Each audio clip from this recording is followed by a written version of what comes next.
دوستوں بزرگوں، انسان اپنے مفاد کی جو شے ہوتی ہے، چیز ہوتی ہے، اس پہ نگہبانی کرتا ہے، خواہ وہ جانور کی شکل میں ہو، خواہ غیر ذی روح ہو، یعنی اس میں روح نہ ہو، کوئی ایسی چیز ہو جو قیمتی ہو، خوب نگہبانی کرتا ہے۔ نہ صرف یہ ضائع ہو جائے اس لیے نگہبانی کرتا ہے، بلکہ یہ ضعیف نہ ہو جائے اور یہاں تک کہ یہ میلی نہ ہو جائے، گندی نہ ہو جائے، وہاں تک اس کی نگہبانی کرتا ہے، اس لیے کہ اس کو یہ چیز محبوب ہے۔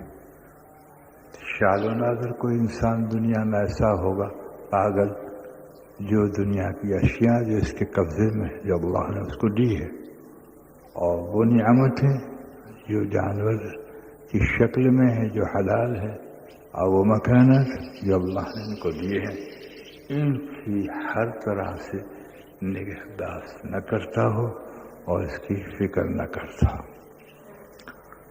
اگر ایسا نہ کرے تو ہم اور آپ اس کو نادان کہیں گے، ٹھیک ہے نا؟ دانا نہیں کہیں گے، لیکن جو شخص اپنی نگہداشت نہ کرے اس کو کیا کہیں گے؟ جو اپنی ذات کا خیال نہ کرے اور جو اپنی ذات پہ نگہبانی نہ کرے اور اس میں وہ باتیں پیدا ہو جائیں جو اس کو آخرت میں ہلاک کر دے، تو اس کو ہم کیا کہیں؟ یاد رکھیے اس بات کو، جب انسان اپنی ذات کو بھول جاتا ہے تو دوسری ذاتوں میں پڑ جاتا ہے۔ میں نہیں کہتا کہ ان چیزوں کی نگہداشت کرنا کوئی ممنوع ہے، لیکن یہ مقصد کے درجے میں نہیں۔ یاد رکھیے ان کے قوانین شریعت مطہرہ میں درجہ بدرجہ ہے۔ سب سے زیادہ جو مقام ہے وہ انسان کا ہے، خصوصاً مسلمان کا ہے۔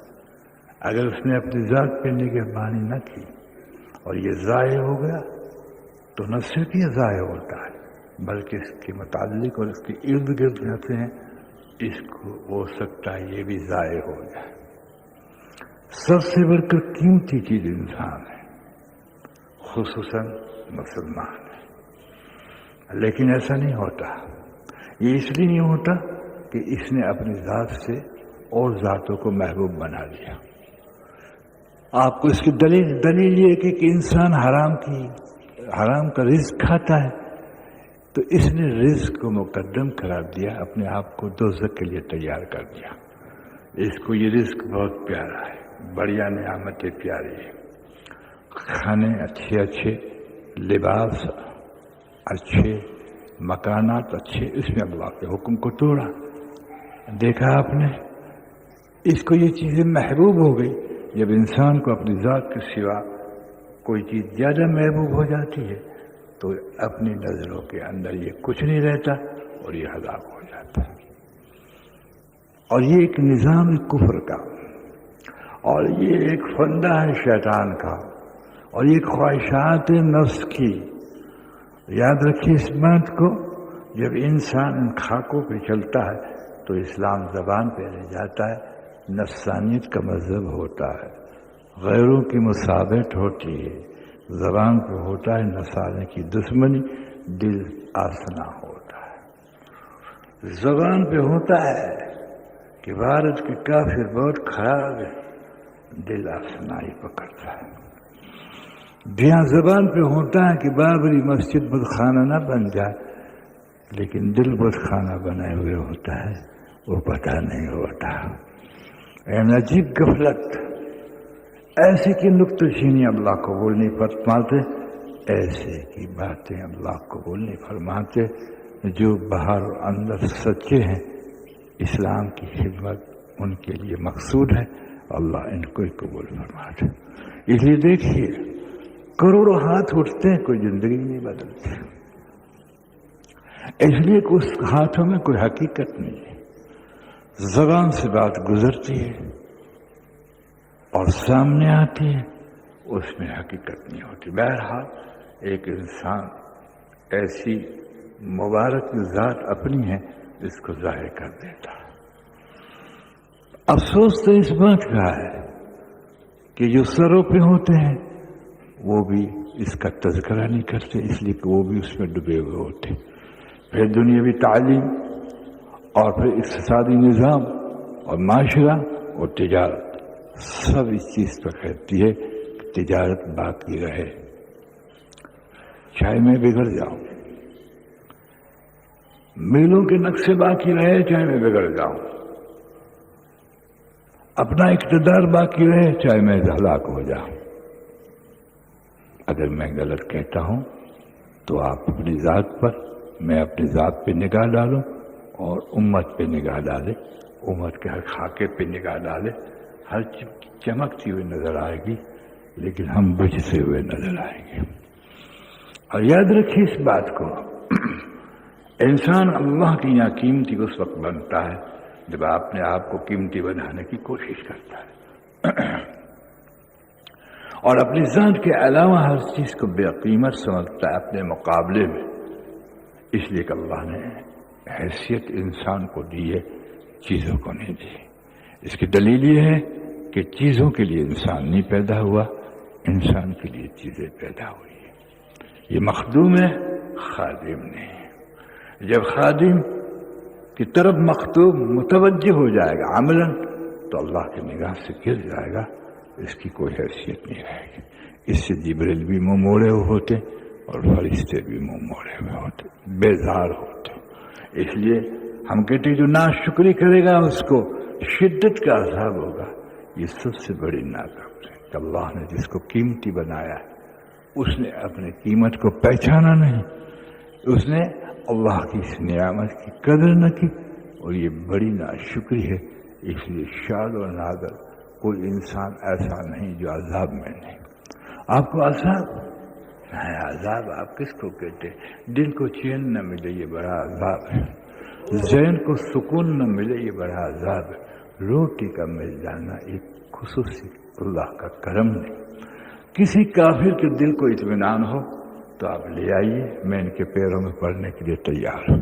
ناممکن ہے، نہ رسیا والوں کو چین، نہ نصاروں کو چین، اس طرح سے نہ اس مسلمان کو چین جس نے اپنی قیمت کو نہ سمجھا اور اپنی نگہداشت نہ کی اور اللہ رب العزت کی اس نعمت کا شکر ادا نہ کیا۔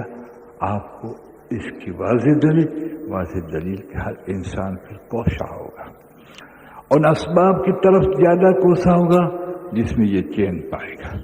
اب نہ صرف یہ کہ اسباب کو اپنائے گا، اسباب کو یقین کے ساتھ اپنائے گا۔ کس کے ساتھ اپنائے گا؟ اور یقین کے ساتھ اپنانے والا انسان غلام بن جاتا ہے۔ اس لیے یقین ہی کا نام آزادی ہے، نہ صدر پن میں آزادی ہے، نہ بادشاہ میں آزادی ہے، بلکہ یقین میں آزادی ہے۔ اور یقین انسان کو دنیا سے بے ثباتی دیتا ہے اور عالم میں مخلوق سے یعنی مخلوق سے بے نیازی دیتا ہے۔ جس میں بے نیازی نہیں اور انسان کا ضمیر مخلوق کی طرف چھپا ہوا ہے، خوشامد کا یہ عادی ہے، جی ہاں چاپلوسیاں کرتا ہے، معاف کرنا یہ غلام ہے۔ چاہے کتنی بڑی پوسٹ پہ ہو، چاہے بادشاہی ہو، یہ غلام ہے۔ اس لیے کہ سب کچھ پھر یہ کامیابی دیکھتا ہے۔ غرض کہ انسان اپنی ذات پہ نگہداشت نہ کرے تو اس ہلاکت پہ پہنچ جاتا ہے، چاہے مولوی ہو، چاہے پیر ہو، چاہے حافظ ہو۔ اس لیے کہ اس سند پہ موقوف نہیں، یہ صفات کی بات ہے۔ سند سے آدمی کامیاب نہیں ہوتا، صفات سے کامیاب ہوتا ہے۔ اور یاد رکھیے سند چند سال میں مل جاتی ہے، صفات کے لیے موت تک محنت کرنی پڑتی ہے۔ جو ملتی ہے اس کی نگہداشت کرنی پڑتی ہے۔ جو صفات بڑی محنت کے بعد ملتی ہے اس کی حفاظت کرنی پڑتی ہے۔ چنانچہ اگر میں اور آپ ایمان اسلام سمجھنے کی کوشش کریں تو اپنی ذات کی طرف ہے، آپ قرآن کی طرف جائیں قرآن کو سمجھنے کے لیے، لیکن اپنی ذات اور قرآن کے ساتھ ملائیں تو پتہ چل جائے گا کہ جسم قرآن کا مخالف ہے، زبان قرآن کو مانتی ہے، عمل اس سے برگیزتا ہے۔ اسے مخالف ہے. عجیب. قرآن کو صداقت خیز الکتاب آخری کتاب کہتا ہے, یہ ضابط حیات کہتا ہے, اور اپنے اندر میں تو یہ معاف کرنا عملاً مخالفت ہے. اور عملاً مخالفت اندر تو اندھیرا پیدا کرتی ہے. آپ پر فتویٰ نہیں آئے گا کفر کا, لیکن اندر آپ پر فتویٰ ایسا آئے گا کہ میں اور آپ ہلاکت کے قابل ہو جائیں گے. اس لیے دوستو بزرگوں, جب انسان اپنی عقل پہ آتا ہے تو یاد رکھیے عقل رہبری کی محتاج ہے. عقل سے کوئی ڈرائیونگ نہیں کر سکتا, عقل سے کوئی ہوائی جہاز نہیں اڑا سکتا, عقل سے کوئی کھانا نہیں پکا سکتا جب سے استاد چھے جائے عقل سے دین چل جائے. اس لیے اللہ پاک نے حضور صلی اللہ علیہ وسلم کو مبعوث فرمایا اور سب کو اس کا محتاج کیا, اور جو اس کی رہبری لے گا عقل کو اس کے تابع کر دے گا, فہم اس کو تابع کر دے گا, اللہ پاک اس کو کامیاب کریں گے. لیکن ایسا نہیں رہا, اس لیے ہر شخص آزاد بن گیا. ملک آزاد, معاف کیجیے گا, ملک آزاد کیسا, ملک آزاد کیسا؟ سب سے بڑھ کر ہلاکت نفس آزاد ہو. اور حکمرانی کیسی کہ حکومت مل گئی, خدائے پاک کی قسم 100 مرتبہ قسم کھلا دو, حکومت نہیں ہے. حکومت وہ ہے جو ہمارے نفس پر ہمارا چلے. جب ہماری ذات پہ ہمارا نہیں چلتا, نفس جو چاہے وہ گناہ کرا لیتا ہے, جو چاہے کھلا لیتا ہے. کیسی حکومت, کیسی حکومت؟ اس لیے قرآن نے کسی ملک میں حکومت نہیں قرار دی. اگر تذکرہ کیا تو اس کی تشریح بھی کی ہے, اصل میں خلافت قرار دی ہے. جس کو اللہ خلافت دے دے انفرادیت سے یا اجتماعیت سے وہ کامیاب ہے. اس کی معنی ہے وہ زمین پر اللہ کا حکم چلاتے ہیں, اپنا نہیں چلاتے. حکمران اپنا حکم چلاتے ہیں اور خلیفے اللہ کا حکم چلاتے ہیں. خلفائے راشدین کو دیکھ لو, کبھی بھی اللہ کے حکم سوا اپنا حکم نہ چلایا, اور حضور صلی اللہ علیہ وسلم کے طریقے بغیر نہ چلایا. چنانچہ اللہ کے حکم کو چھوڑ کر اور حضور صلی اللہ علیہ وسلم کے طریقے کو چھوڑ کر ہماری گھریلو زندگی, معاشرتی زندگی, اقتصادی زندگی, سیاسی زندگی, تجاری زندگی میں اگر غیر کے نقشے چلے تو ہم غیر کے غلام ہیں, اور موت کے بعد پتہ چل جائے گا کہ تو بندہ خدا تھا, یہ بندہ شیطان تھا. دیکھ لے تو. لیکن یہیں اب پتہ چل جائے گا کہ جو اللہ رب العزت نے اپنا بننے میں جو سکون دیا ہے, جو عزت اور جو انوارات دیے اور جو کیفیتیں دیے, جو عزتیں دیے, وہ یہاں میسر نہیں ہوگی, نہیں ہوگی. اگر اقتدار کی کرسی ہوگی تو مرد آباد کہنے والے بھی موجود ہوں گے, اور جب چھن جائے گی تو گالیاں کھانی پڑے گی. اس کو سلام ہوگا, تیری بینک بیلنس کو سلام ہوگا دوست. جب بینک بیلنس ختم ہو جائے گی تو تیرے مقدر میں گالیاں ہوگی, ظاہر میں, ویسے اندر میں ہوگی, لیکن کچھ بھی نہیں ہوگا. اور اللہ رب العزت تجھے یہ توفیق دے کہ تو نے اپنی ذات پہ نگہداشت کر کے اپنی ذات کو بنایا ہوگا, تو دوست فقیر ہوگا تو بھی عزت ہوگی, اور غنی ہوگا تو بھی عزت ہوگی. اور کوئی حسد کے ذریعے آنکھیں کھینچے گا تو دل جھکا ہوا ہوگا کہ میں اس کے سامنے آنکھیں تو کھینچتا ہوں, لیکن ہے واقعی سچا ہے کیا نام.